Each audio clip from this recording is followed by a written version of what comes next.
All right, so you're probably already familiar with these dates roughly. They have come up before, I know. But basically, here we are. We are at the U of M campus deadline, which is this coming Sunday at midnight, basically, August 25th. And you've heard us basically screaming in all caps for a few months now. Sorry about that, but the process has changed from previous years. So if anybody's a repeat applicant, please note that at this point, you'll mark it as ready for campus review. It will not be submitted until the very end of the application part of the competition. So not until the national deadline in October. At this point, when you mark things as ready to for campus review, we will then proceed to set up our interview committees, and those interviews are going to run roughly from September 3rd to October 3rd. And at those interviews, you'll be able to solicit feedback, get information from your interviewers who will have reviewed all of your application materials and hopefully can give you a little bit of information and help right before you submit for the final time, or I should say before you submit for the national deadline. The interviews will be assigned, so the date time will be assigned. One of the things, and I realize it's not on here, but one of the things that needs to be submitted is the interview conflict survey, basically like an intent to apply / conflict survey.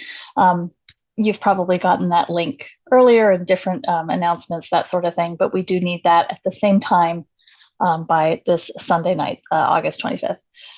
That gives us a sense of, if you have issues when we can't schedule you, that sort of thing, please make sure you get those into us, because we do assign dates and we don't, we try to accommodate like teaching schedules, that sort of thing, but we need to have a sense of how things look so we can assign things.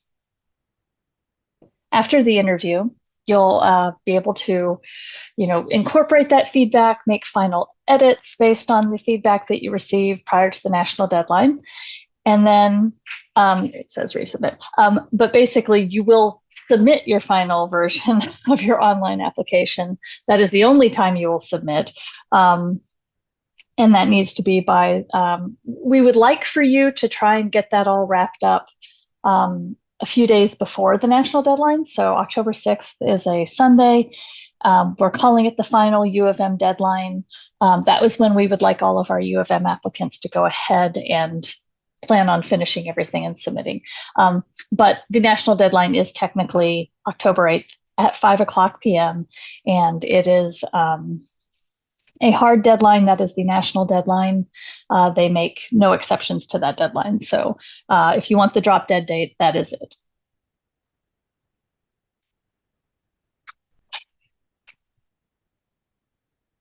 So sorry about that.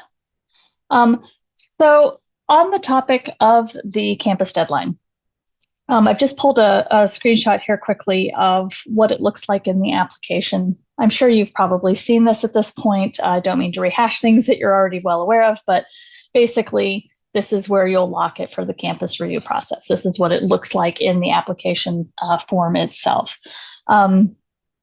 They also are red letter talking to you about not submitting it until you're finalized and ready to send it to the national. We have been told that there will be absolutely no exceptions made. Once something is submitted, it is gone. It is into the national competition. So as long as you're paying close attention to that, then I think you should be okay.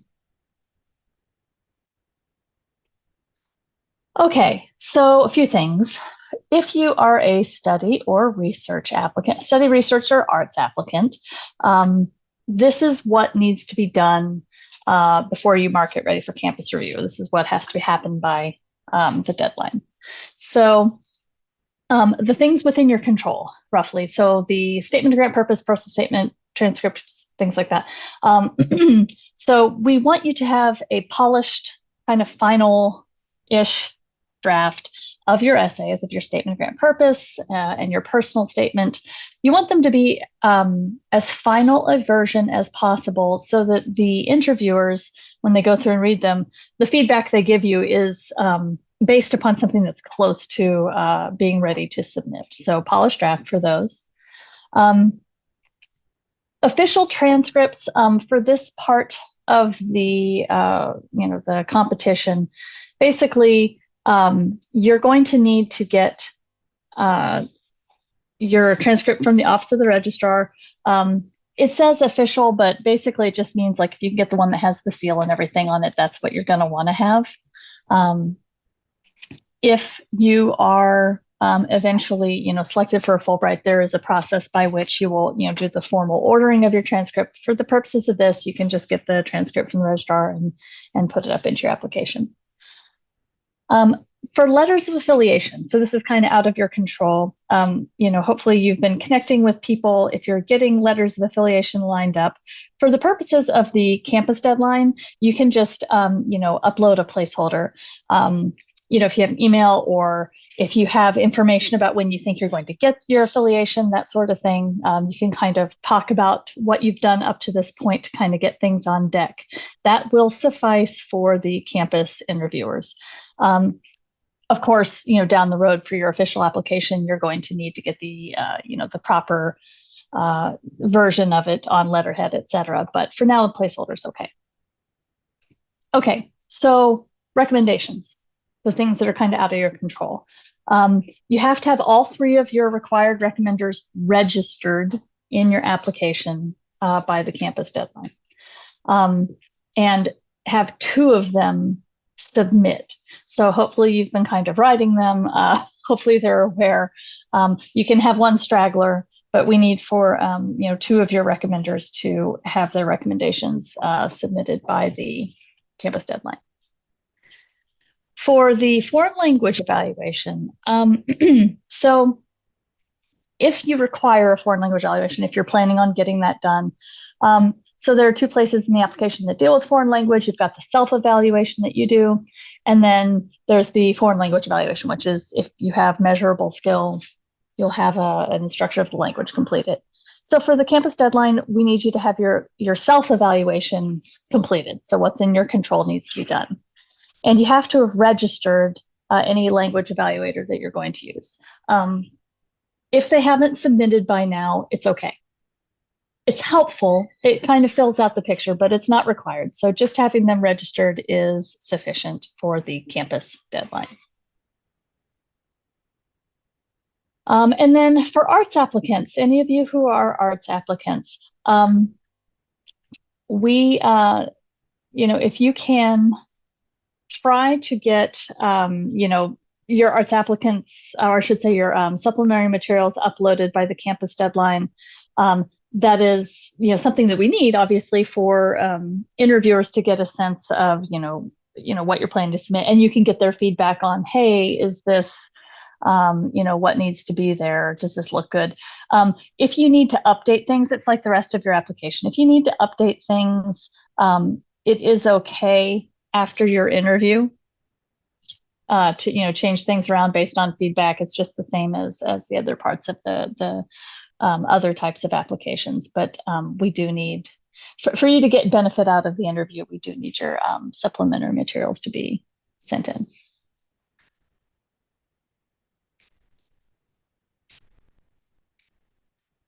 Okay, for ETA applicants, the English teaching assistantships, much the same. It's pretty much the same thing, but just, so we're clear, letters of affiliation aren't part of an ETA application dossier. So it's just the polished drafts of your essays, transcripts, 3 registered recommenders, 2 of them submitted. And then same thing with the foreign language evaluation. If you need it, you have to have your self-evaluation done, and you have to have your person registered at the very least. Excuse me.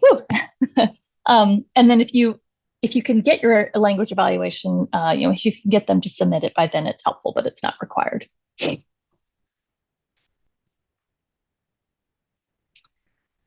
Okay, so things to think about as you are kind of finishing things up. Go through, clean up, polish your statements.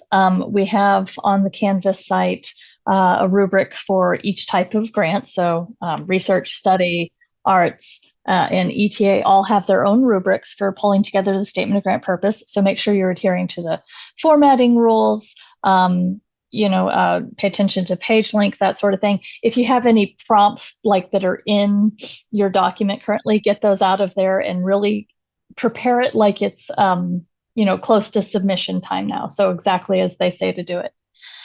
There's also a personal statement tip sheet in Canvas. I'm assuming most of you have probably already consulted these resources, but just make sure you double check about the formatting and make sure it looks the way it needs to. On the topic of transcripts, there are pretty full instructions in the application form, but basically make sure it's all oriented the way it needs to be. Make sure that your reviewers don't have to turn their neck at an odd angle to read your application. So read those instructions. On the topic of titles and abstracts, we do have some examples on the Canvas site of what we would consider kind of quality abstracts and project titles. But basically the rule of thumb is that you want it to be as descriptive and informative about what you're going to do as possible. You can use a little bit of style, but you don't want to bury what you're doing in too much cutesy writing. Like you want it to be informative, get to the point, and I'm talking about the title now. You want it to basically give reviewers a clear gist of what you're planning to do.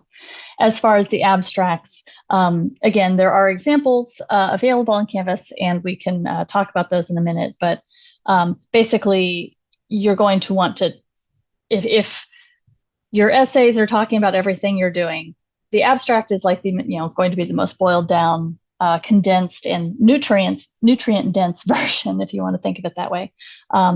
Of describing what you're planning to do. Okay, this sounds really obvious, but proofreading, just going through everything line by line, just methodically walk through every line of your application, including your essays, everything, find the typos, find the errors, get in touch with people that you trust, your most fastidious, grammatically inclined friend, and have them go through it. Go find a Virgo and have them go through it with a fine-tooth comb. I don't know. You're just going to want to make sure that you catch everything. These things really do make an impression. One or two is fine, but if your application or essays are rife with small mistakes, we don't want that communicating things about you that you don't want to communicate. And then as far as like what you want to do before you submit. So obviously you're going to preview it. And I know it says submit. So we're kind of talking about like down the road. For the Mark for Campus Review, obviously you have time. So this is about the final submission, right? Like you're going to want to make sure that you have everything previewed and save and print a copy of it. For right now, because you're just marking it for review, it's not, quite as critical, but do keep it in mind for down the road in October before you actually submit it, that you're going to want to, make sure you save a copy of it, print a copy of it.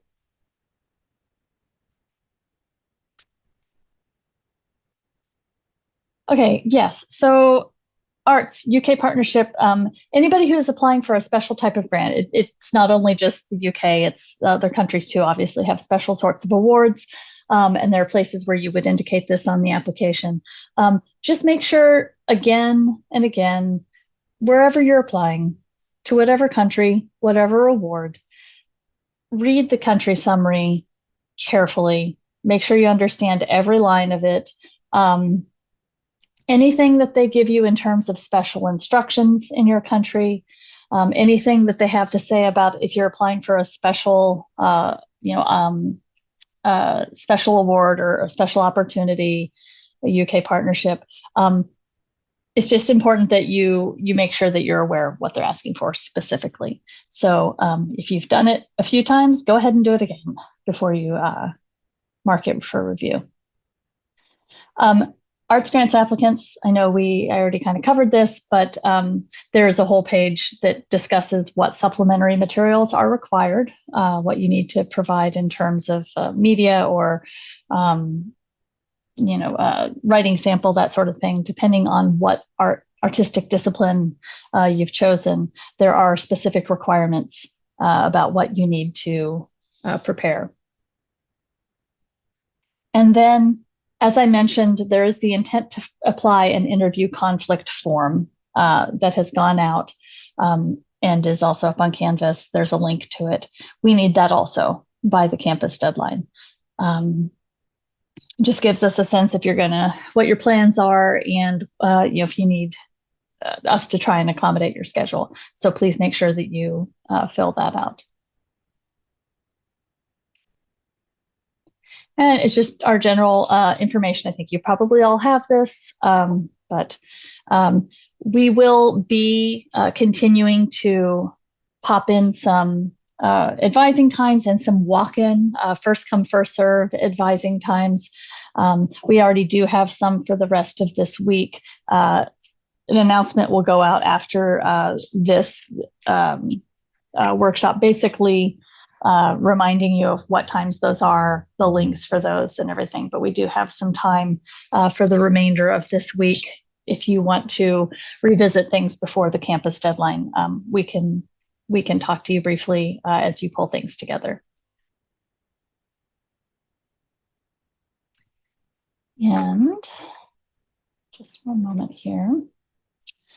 Okay, we've got a lot of us here. I'm so happy everybody has shown up for this, and hopefully we can make things useful for you. Before we get to the Q&A, I just wanted to kind of take a quick turn through a few parts of the application, just to make sure that certain things are taken care of, get covered the way that they need to. So one second here. This should all be familiar to you. I can't imagine any of you who are here have not started an app or haven't gone through these yet. I think this is all pretty well established. A couple of things that I wanted to make sure were covered, just in case we have people who have not. Hang on a second here. If we have people who haven't designated this, you're just going to want to go through carefully, make sure obviously that your contact information is correct, make sure that you have your primary email and your secondary email the way that you want them to be, and selecting the award that you want. If you want, here we go, that's what I was looking for. You want to make sure, I think everybody's probably already done this, but just in case, if we have anybody here who has started an application but has not filled out this line here, which school, be sure that you choose University of Michigan, Ann Arbor. The Flint and Dearborn ones will not come to us. I think everybody here has done this, but just making sure. And then in terms of the award selection, once you've selected your country, if there are any special opportunities, whatever types of awards are available for that country, just make sure that you've chosen carefully and that you get the award that you actually want to be indicated that it's correct. I'm just kind of jumping ahead here, if it will let me. Okay, so these long answer questions, I think we've talked to a number of you about these. Some of you submitted what you had prepared as a part of your essay review, which is fine. But I think you can kind of get the gist of it, that they kind of give you pointers. A succinct title, you don't want to run on too much. It doesn't give you that much room to run on, but choosing titles that clearly convey what you're planning to do, be it research or study, that you're planning to enter X program at X university. Just put it right there in the title. And then English teaching assistantships will put exactly that. For abstract and the host country engagement, I'm not going to dig too much into like, there are examples up on Canvas, and so I would direct you to those. But the short story is that you want to use the room that you have, be as on point as possible in terms of, they say an executive summary. They've said that, like basically you need to lay out the details of what you're doing. Make sure that you give them what they've asked for. If you're applying for a study one, then basically lay out what it's going to be that you're going to study, what program you're entering, and how it fits into your longer term trajectory, that sort of thing. A note on host country engagement. So everybody has to deal with this. Obviously, this is a required question for everybody. And hopefully you've also touched upon this to a certain extent in your essay, in one or both of your essays. But keeping in mind that State Department program, basically a soft diplomacy program, they want people who are going to function in this ambassadorial role. And so make sure that you give this some careful thought if you haven't already. I would not give it short shrift. Really make sure that you've ruminated on it and have come up with a thoughtful response for this question with some specificity. And then the last short answer question. Heather? Yes, go ahead. Can I jump in? And can you Please. Scroll back up to the top of that page? Sure thing. Right at the top of the page. I want to mention this because I saw several issues with this when we were reviewing the drafts of the statement, the grant purpose, and the personal statement. Mm-hmm. So the first thing that you asked to identify here in the field of study section. So this is a drop-down list, and you need to choose one. This is the field of study of your proposed project, not what you're studying right now, not what you're studying, not your current major or anything like that. This is the field of study of your project. And this text is also what should go on the second line of the statement of grant purpose as the field of study. Yeah, this is really important because that's kind of how they tie your applications together. And so so what you're seeing here, this is kind of their categorization. Pick one. If you're kind of in between, pick one that kind of most makes sense for your project. It doesn't have to be super close, but it needs to be close enough. And this is what you pick. And this same field of study should go on the second line of the statement of grant purpose, where they ask for your name,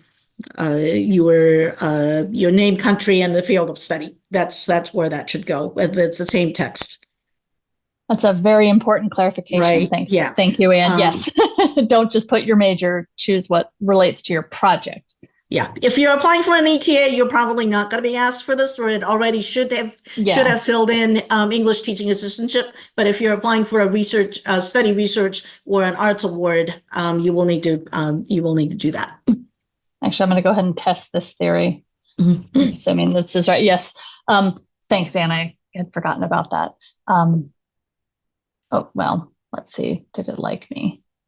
Oh, okay. So now if I just pick a country, it gives me that choice.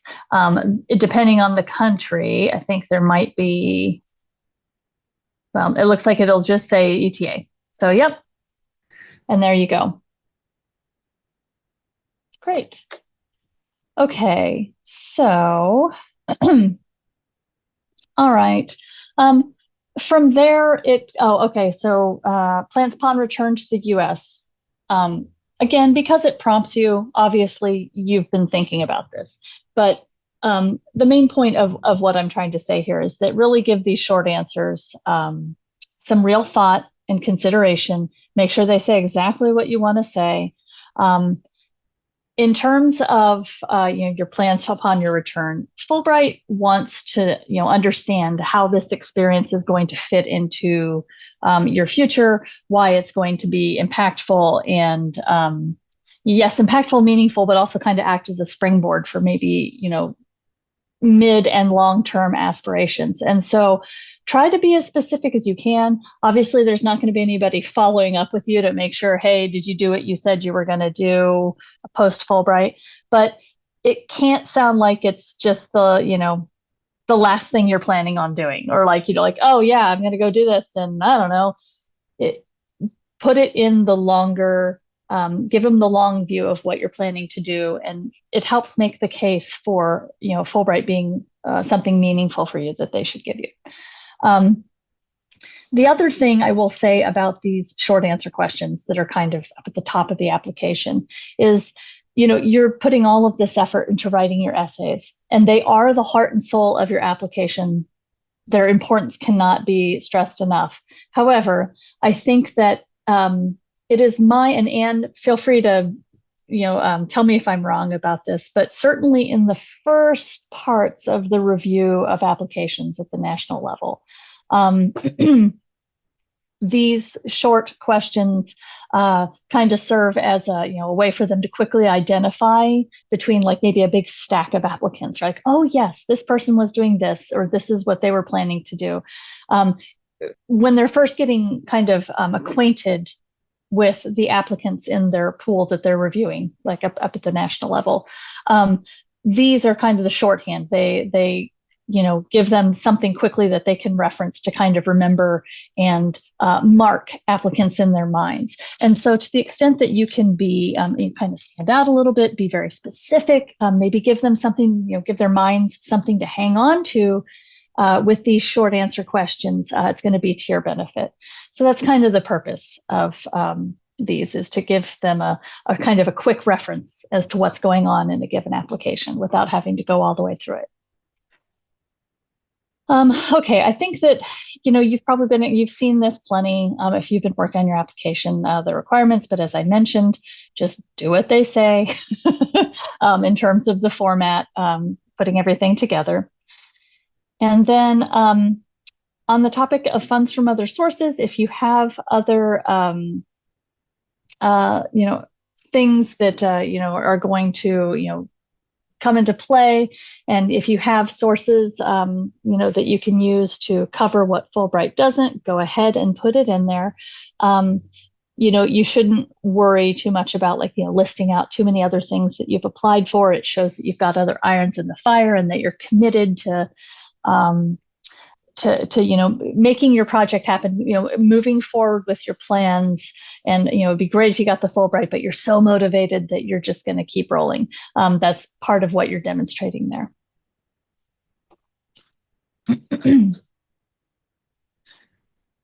Okay, so academic information, it's all pretty straightforward in terms of, the section where you're talking about where you are and what you've done.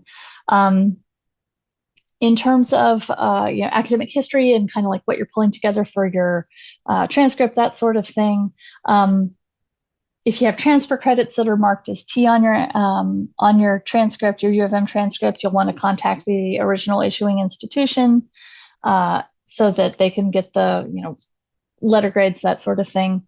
But just read carefully what they want you to do. If you have, like if you've had study abroad, or if you have a dual degree, that sort of thing. You see the bit about selecting the most relevant degree option and type of degree. You're going to want to make sure that it's clear. So follow precisely what they have to say. So you can see it prompts you to do all of this pretty clearly. I won't say it's foolproof, but it is pretty thorough. But with all of this, just make sure that you're following specifically what they have to say. In terms of transcripts, I don't think any of this is going to be an issue. Obviously, your name needs to be there, the institution name, that sort of thing. And then you'll upload things according to what they want you to do. Let's see hang on one second. Okay, here we go. The transcripts instructions are up here in this linked bit of the application components bit. So aside from making sure that the transcript has everything that it needs to have on it, make sure you upload it correctly so that they can read it easily. If it's landscape, make it landscape, etc. awards and achievements. Again, most of it is fairly self-explanatory. They've put things in here pretty carefully. The thing they don't want you to do, though, is you're not going to list anything that you're currently applying for or that you didn't accept. Put any of these in their partnership organization. Okay. Basically, anything that that you've had that partnerships, extracurriculars, awards, honors, extracurriculars. You can see that they say how many you want to include. So this is something that you'll just adapt as you move through it. And they have some examples about what you might put down for awards, extracurriculars, that sort of things.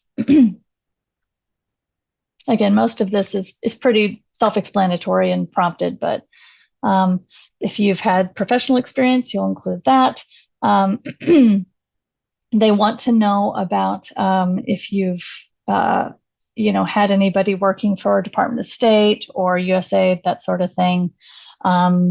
So make sure you read through these stipulations here for immediate family members, if you or an immediate family member have done any of these things in the last year. Experience abroad. So they want to know, just to get a sense of how much you've had time abroad, if you've had a little bit or substantial time in the country to which you're applying. Fulbright doesn't have any problem with you if you haven't had international experience. That's fine. In fact, when it originally started up, the idea is that they would get people who hadn't necessarily had experience abroad to get them abroad, to get that experience. That said, if you're like a PhD student and you're planning to go and conduct kind of in-depth fieldwork, that sort of thing, sometime in country, in this case, could be kind of beneficial because it means that you are able to hit the ground running when you get there. But I guess what I'm saying is be honest about what you've had, talk about, if you've gone back and taken, family trips every year for 2 weeks to whichever country, that sort of thing. In terms of how long you've spent time somewhere, they kind of say it right there at the beginning. So if you've been there for most of the last 6 years, they think that that's probably not quite right. So hang on here while I'm trying to make sure I'm clear. Okay, so yeah, they consider 1 year, 9 months or more. And so if you've had anything in this time period, you'll need to make sure that you're upfront about it. Same thing with host country experience, et cetera.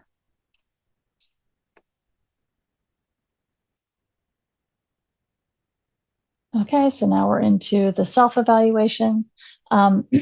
So if you're going to a non-English speaking country, or parts of your application or parts of your project are going to maybe deal with a population that doesn't speak English, you're going to want to give them a sense of where your language abilities are. Certainly, if you have, if it's required for the award, you have to do this. You have to make sure that you are upfront about what language ability you have. And so, like I was saying, there are two parts to this. There's you talking about where you think your levels are, and then if you are getting it evaluated by a foreign language evaluator, by a third party, they will have their own confidential evaluation that goes into it. So you'll do this for whatever languages you have.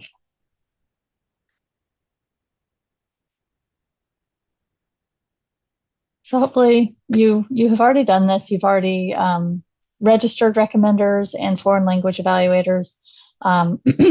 If you have reached a point where you need to get rid of somebody who's there, you can do this until they have submitted a recommendation or an evaluation.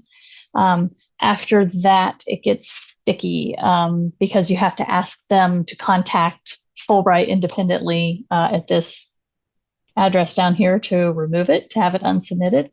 The deadline for asking one of your recommenders or evaluators to unsubmit is Friday, the 4th of October. So if you're thinking maybe somebody is maybe not who you want to want, maybe it's not the recommender you want, like your third recommender, you have a couple of choices and you're hoping one person can do it, but you're secretly hoping for another one to do it. Just, you want to try and catch them before they submit anything, because it gets a little bit uncomfortable after that. Uncomfortable, but not impossible. So just so you're kind of aware of how that looks. Again, we need all three of your recommenders and your foreign language evaluator to be registered by the campus deadline. And then you can have a straggler for the recommendation, but we need for two of them to be submitted. For the foreign language evaluation, it's nice to have it, but we don't need it by the campus deadline. Okay. Signature, okay, pretty straightforward, blah, blah, blah, read everything. And then ready for campus review. This is as far as you will go. All of this stuff, the review and submit, we're not even going there yet. That's for October. We're just going to campus review. So get everything ready, check the box, save and continue, and we should be ready to go for our purposes over the next few weeks while we do interviews.